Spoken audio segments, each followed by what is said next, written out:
যায়।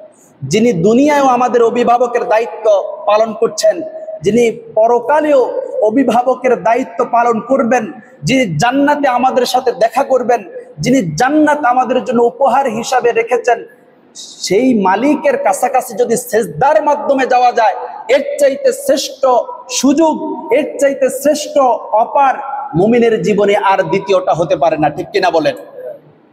সম্মানিত হাজরিন, আল্লাহ বলছেন ওয়াসজুদ ওয়াক্তারিব, সেজদা দিলেই আমার নিকটবর্তী হওয়া যাবে। সুবহানাল্লাহ পড়েন। তাহলে সেজদা দিতে রাজি আসি নাকি নাই?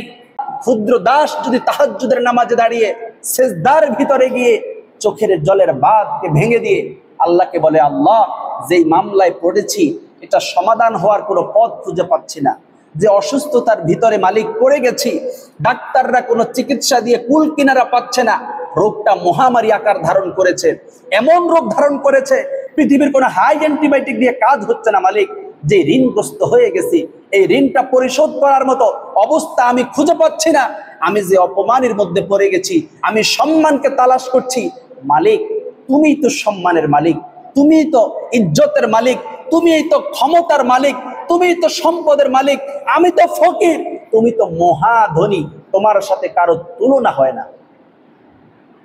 তুমি বলেছো সেজদা দিলে তোমার কাছে আসা যায়। তোমার হাবিব বলেছেন তাহাজ্জুদের সেজদাটা অত্যন্ত দামি সেজদা। এই জন্য আমি সবাইকে রেখে আমি এই সেজদার মধ্যে এসে তোমার কাছে চাচ্ছি।